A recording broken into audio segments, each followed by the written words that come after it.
might have it. This one might work. I can't tell. But it seems to be leveling out. So, still here. Okay, I'm gonna keep trying with this. Let's hope it's safe. Impossible. Impossible. How? How can a human other than me use magic in my golden land? This is completely impossible.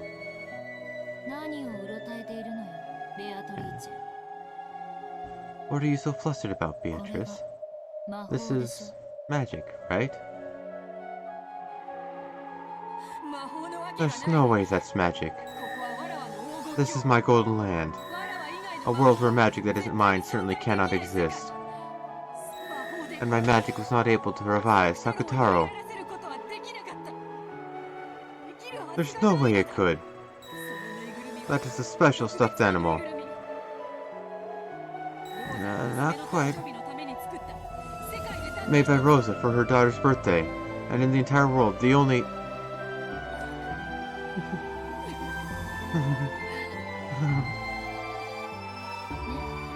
See?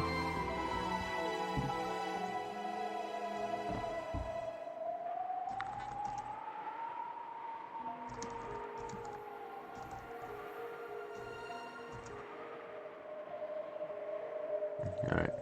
See? It's magic, right?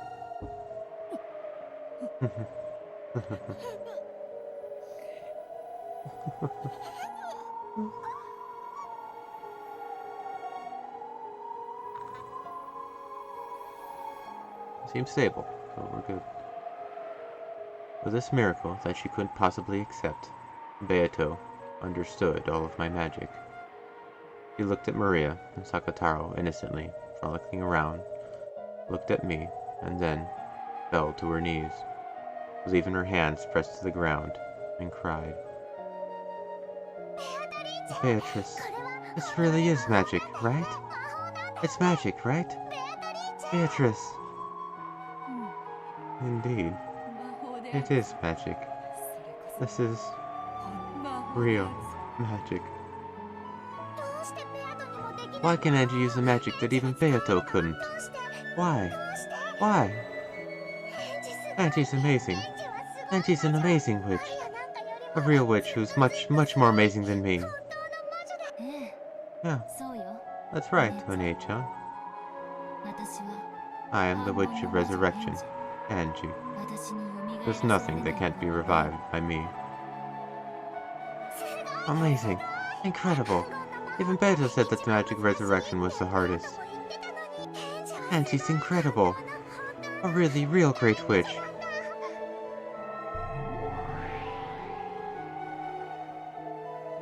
At that time, Maria's and Sakutaro's forms flashed gold, and the forms of the tube became golden flower petals that crumbled away.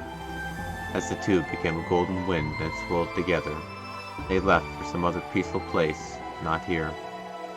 Beato, as promised, banished Maria from the Golden Land.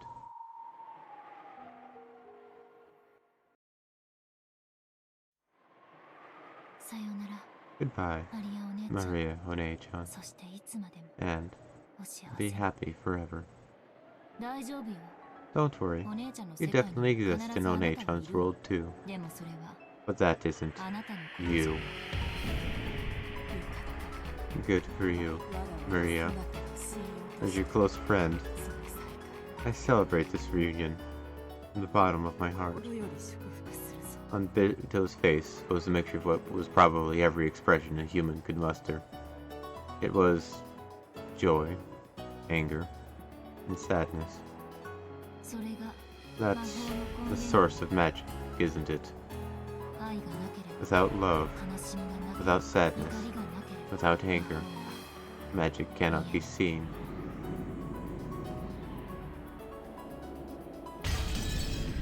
The ground shook. An earthquake. It gradually summoned greater and greater fissures, and began to tear Beatrice's final paradise apart. Golden butterflies fluttered about, trying to escape, but there was nowhere to escape to. And Beatrice was the same. The golden land began to crumble away. The earth crumbled downwards like a floor falling through, and Beatrice was sucked into the depths of the jet-black darkness. Then she was mercilessly slammed against the jet-black floor. It was a dimly lit, smoking room. There was no door to exit by, and while there was a window, it let no light into Beatrice's shadowy, smoking room. Even though Beato was moaning from the pain of being slammed against that cold, hard floor, she shakily rose to her feet. There was a seat there, and the game table, still just as it had been when she'd left it. The game board also remained in the same state that Beato had left it in. That's your seat. Sit. So, this is the only seat for me to sit in. Beato put a hand against her own seat and laughed sadly. Win or lose, that's all you've been given. A tie during the process of reaching that point will probably be permitted. However, you won't be allowed to suspend the game and throw it away. Will you win and survive, or lose and disappear? Until one of those two things happens, you will not be permitted to rise from that chair. That should be your only duty as the host of a witch's game, as the Golden Witch, Beatrice. Laughing weakly, Beato sat in that seat. Then she rested her elbows and covered her face with both hands, showing off a smile with nothing but her mouth. Not permitted to escape an unwinnable game. Then, very well. Why don't I repeat this until I lose? Quit being so faint-hearted. Win. Use the best moves you have. You started this game. You have a duty to make the best moves possible. Give all of that indecisive fooling around a rest. At that time, there was a violent sound. Beato felt a cold, pathetic sensation on her leg. Gotcha! I finally got you, eh, Beato? Oh, great Lady Lambda Delta, is it? To think that you were still here.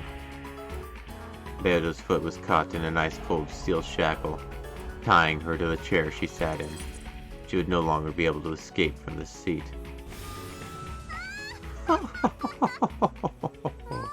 You won't be able to escape anymore. Got it. I can be more persistent than I look. Surprised? It's more surprising that you don't realize how persistent you look. You are not permitted to leave early or suspend this game. You'll fight for all eternity in order to win, okay? You don't want to lose, do you? You want a little peek into the kind of wonderful world you'll be thrown into if you lose? Don't worry. You can win. Because I, the great Lady Lambda Delta, will be looking after you constantly until you win. For all eternity.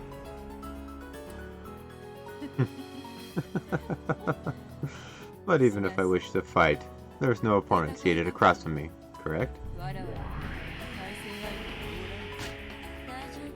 Don't worry. I found Battler. When Bernkastel appeared and clapped her hands, Battler appeared from the sky and plopped into the opposite chair.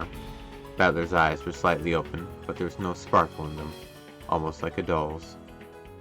Without one of the pillars that established his soul, he had fallen into the depths of darkness, and had been drifting about all this time. He should have then scattered and disappeared like mist.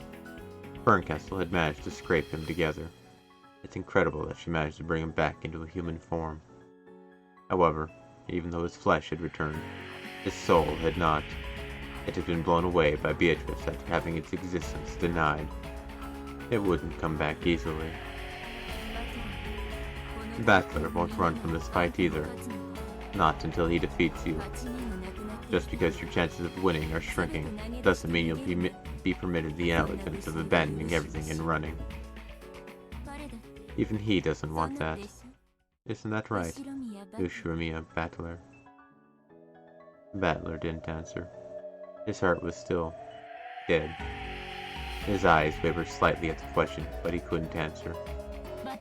Battler, Get a hold of yourself. You are here, and the enemy is before your eyes. Fight. Fight to win. Battler lazily repeated that, speaking incoherently. He'd come back.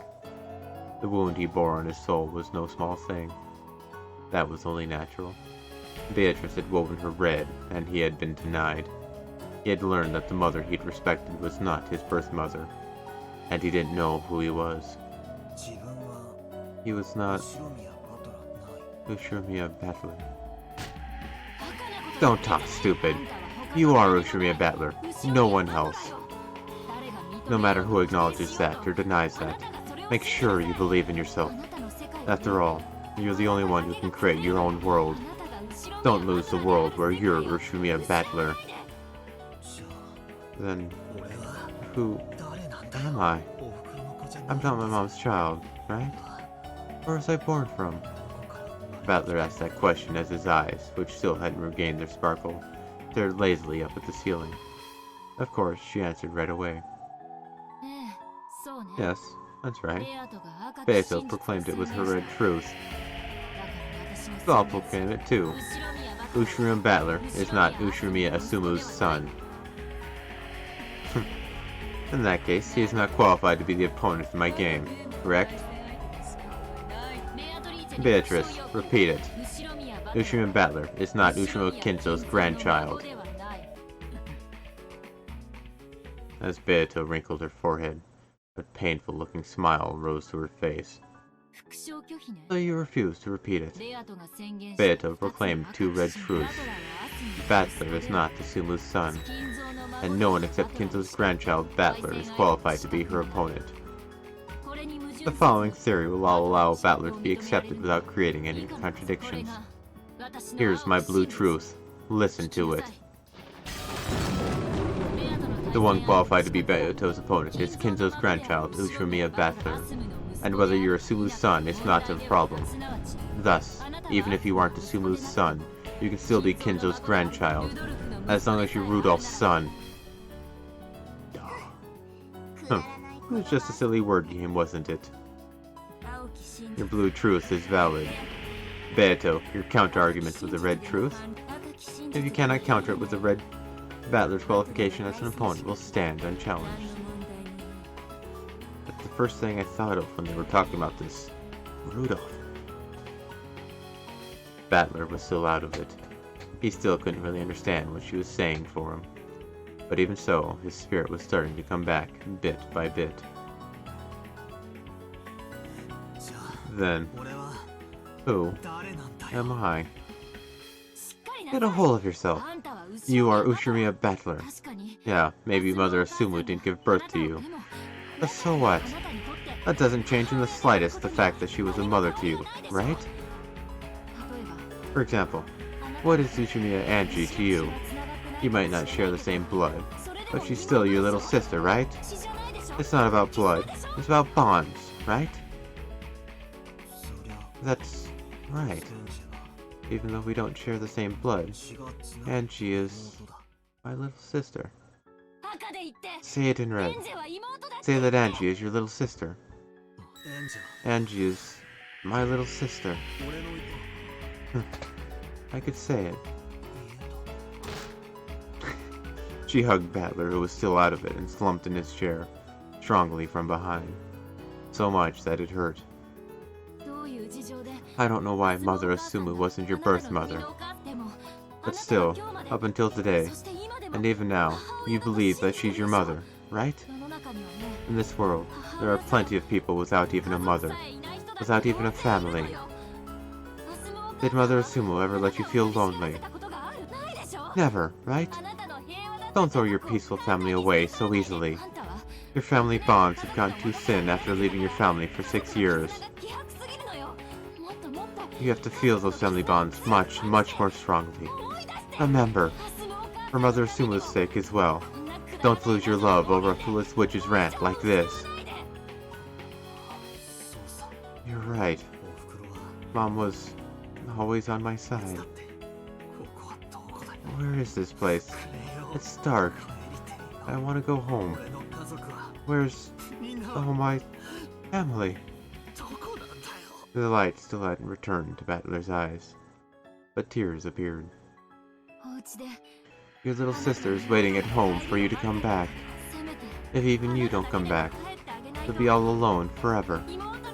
For your little sister's sake, please, win this witch's game. Angie, my little sister. But I still don't get it.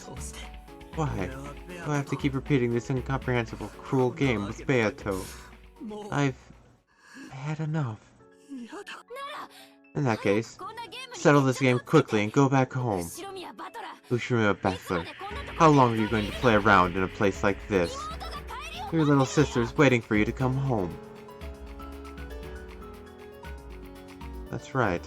Battler had been caught up in this strange game before he even knew it, and, still unable to understand why he was fighting, he had been constantly sucked into the witch's place, played with and made to fight. That should have been his most simple and first question. Because he hadn't understand that, he had lost his purpose in fighting.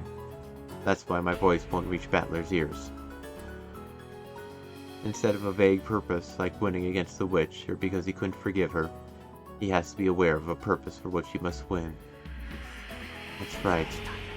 I want to go home. I want to go home to Dad and Mom. And Angie. I've had enough. Enough of this place. I've had enough of witches. I've had enough of games and murders. Enough. Enough. Battler's soul is starting to come back. But it can't quite reach. You've had enough, right? Then fight so that you can return to your family. Destroy Beatrice and go home. No. I've had enough of witches. Enough of Beato. Enough of everything. And even you're probably just another one of the witch's allies. I could be betrayed again at any time. You can't trust anything. You can't trust any words that aren't read. Don't bother me. Don't bother me. Battler's soul howled. He hugged his head from behind, strong enough that it hurt. Come home quickly, Oni-chan. Don't leave me all alone. Huh? Who are you? It's me. It's Angie. Dad and Mom and Oni-chan. No one came home. I'm so lonely. I beg you, come home quickly. Angie. You were... Angie? That's right. I'm Angie. The Ushirima Angie of a world where no one comes home. My entire family never came home from Rokkenjima that day. The witch before your eyes stole away my whole family. Even you, Oni-chan. Only you can finish her, Oni-chan. Finish her. Then, take your family back. And then, come home to me. Beato did that to my family? As she says, I will not run away or hide from it. I stole Ushirima Angie's family away from her. Battler is my toy. His father and mother are both my toys. I won't give them back to you. You may continue to wander all alone forever, awaiting the return of a family that will never come back. From Angie's arms that held him, the painful, sad days that had been experienced by this lonely little sister flowed into Battler. Because he'd been playing around in a place like this, his little sister had been left all by herself, had been forced to endure all that pain. Angie. Angie! Damn! What am I doing? Thanks, Angie. Your Oni-chan has been forgetting something important this whole time. Battler tried to turn around, but Angie was hanging onto his head with an incredible force so he couldn't turn back. Was it sweat? Hot drops were splashing on the nape of Battler's neck. What they were, he knew from holding Angie's arm and clung to him. Because it stained Battler's hand, his fingers red. What? Angie? Are you okay? Hey! It dripped and splashed. He didn't know what was going on. Battler didn't know because he couldn't turn around. But the hot drops that stained his entire back were surely blood. In order to save you, Oni-chan, in order to come here, there was a single rule I had to follow. This is it. Letting you, Oni-chan, know that I was Angie. It was so hard. Even though Oni-chan was right before my eyes, I couldn't even say that. As long as I followed this rule, I should have been able to stay by Oni-chan's side for all eternity. I should have been able to play in the game against the witch for eternity with Oni-chan. But that's no good. Oni-chan, you have to come back. Your sister's waiting for you at home. That person isn't me. But this way, your sister will be saved. Angie! Angie! So much blood! So much! He wanted to turn around, but Angie was gripping his head too tightly. However, judging by the blood that was pouring out of Angie's pained breathing, he realized that something seriously wrong was happening to her right now. Don't worry. I am only a piece. You know, in chess, they have this move called sacrifice. What?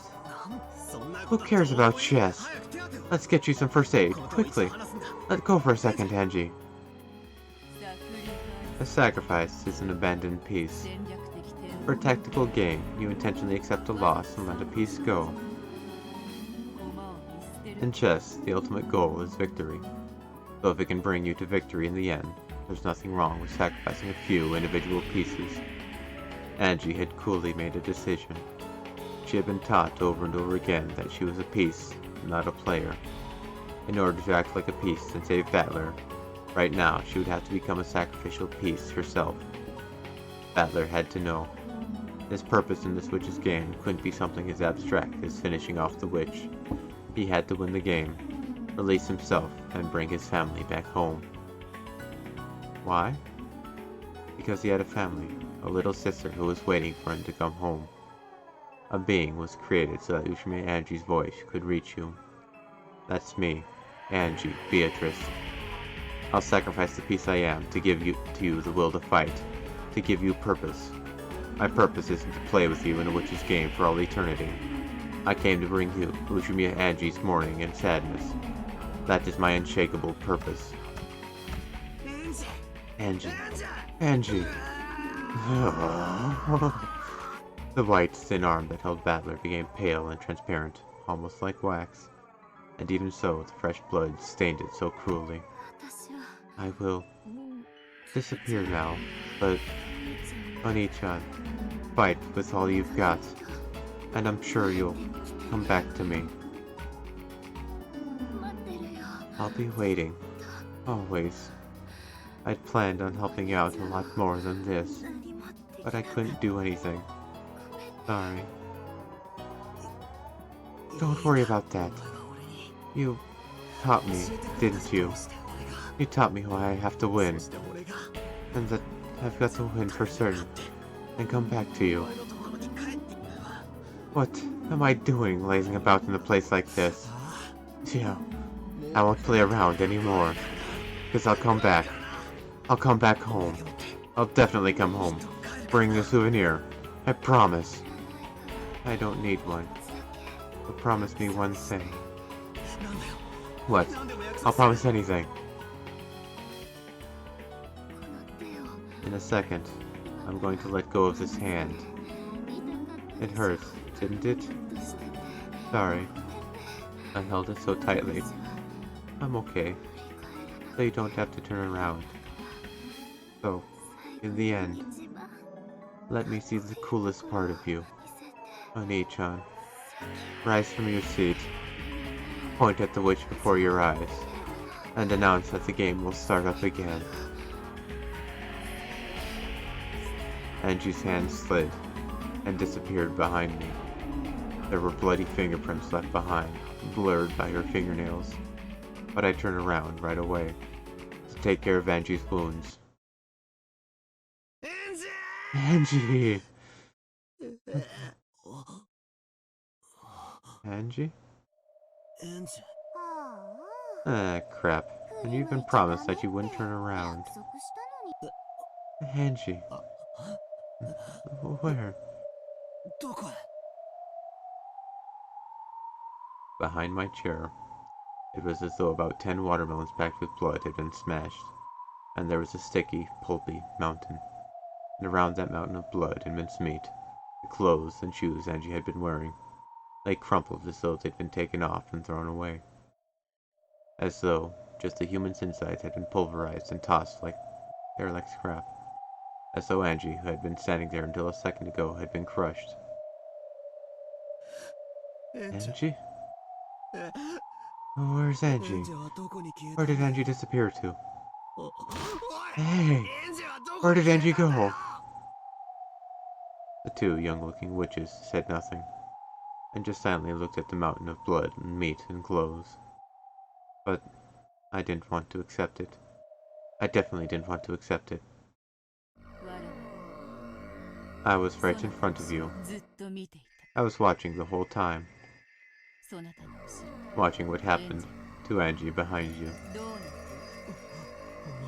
Do you know? Where did Angie go?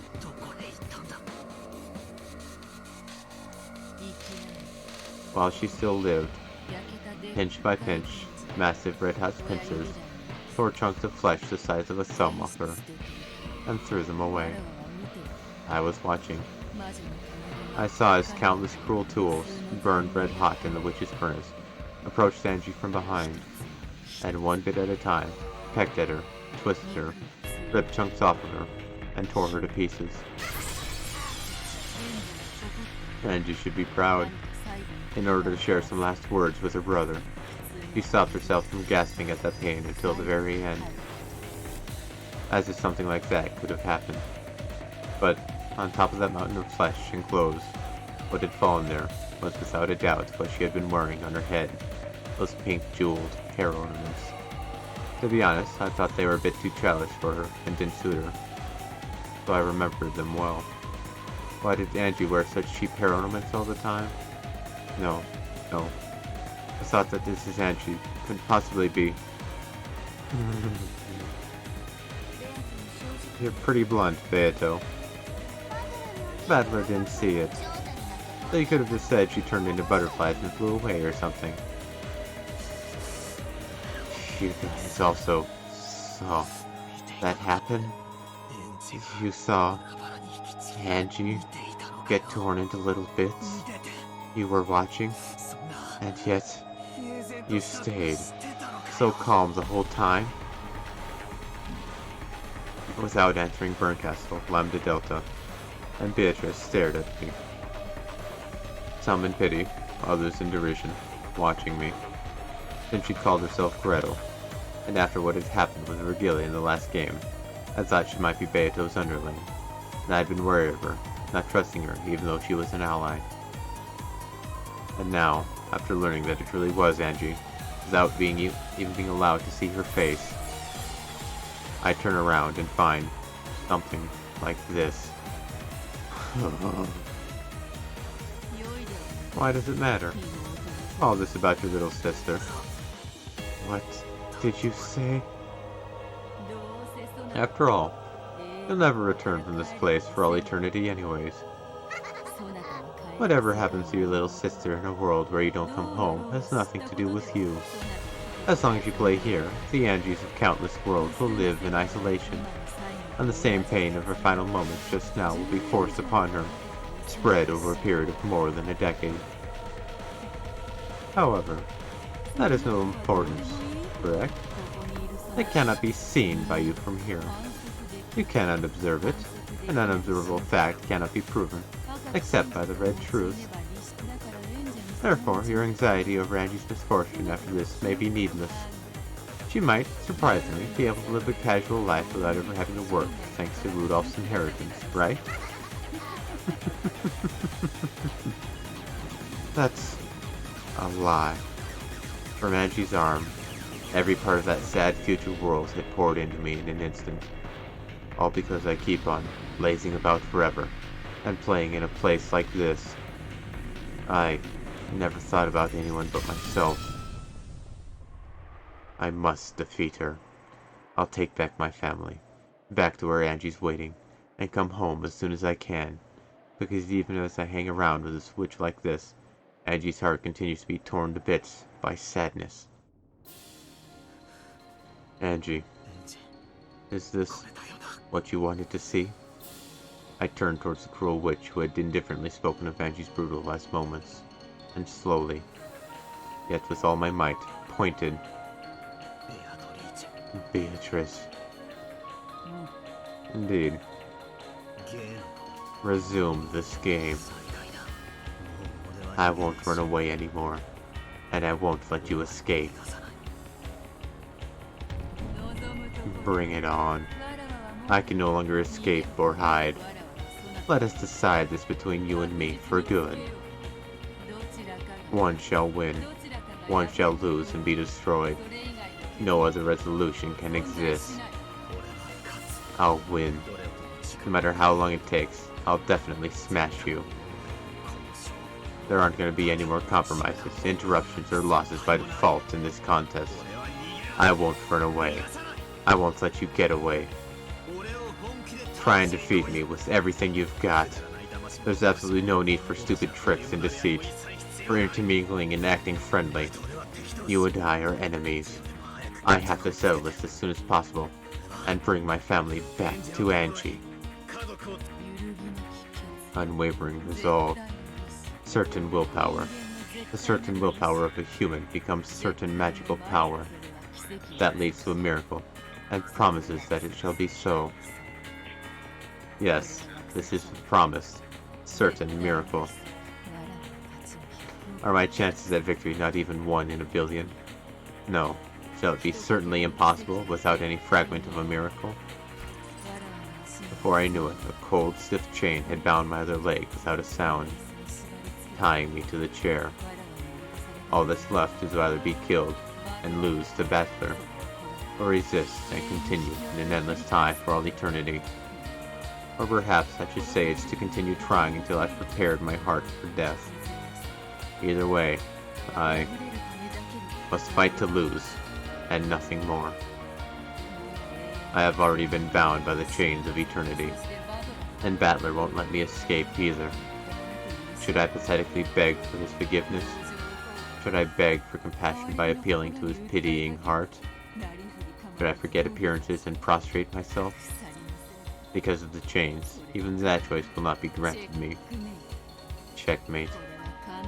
This is a perfect stranglehold. However, I am the Golden Witch Beatrice, the demon lord of gold who reigns in the Golden Land. Even in a fight to lose, there is an attitude fitting for me, and I have the right to adorn my death in a manner suited to me.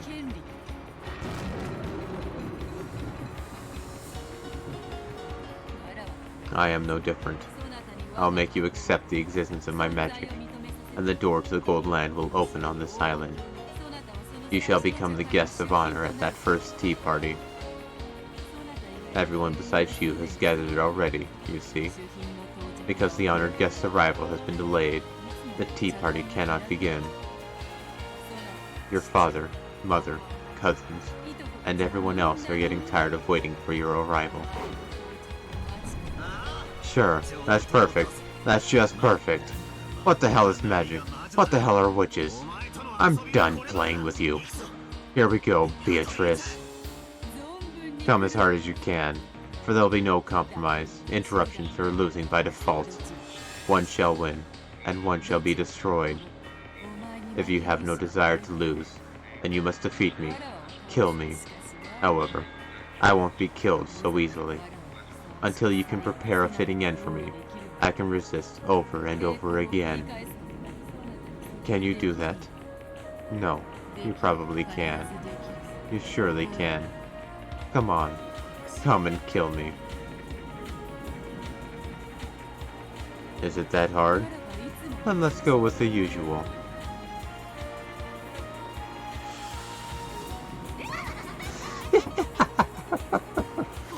As if I'd be killed. Even if I can't win, I can at least harass you enough to stop you from snatching victory, right? Oh, that's a good look on your face.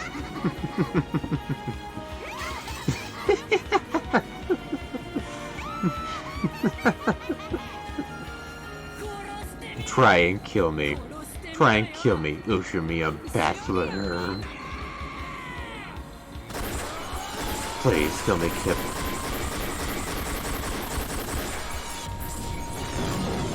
Umineko no Naku Koroni. Rondo of the Witch in Reasoning.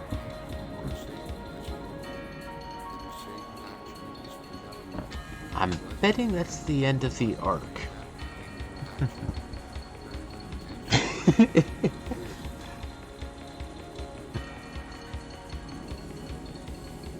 Please kill me quickly. Try and stop me. If you aren't coming back, I'd rather never have been born. Why am I unable to love anymore? So I am begging you, no matter how it ends, kill me in my tale. Addition of new features. The Golden Witch has prepared a gift for you in commemoration of your stay. You can find these new features on the main menu.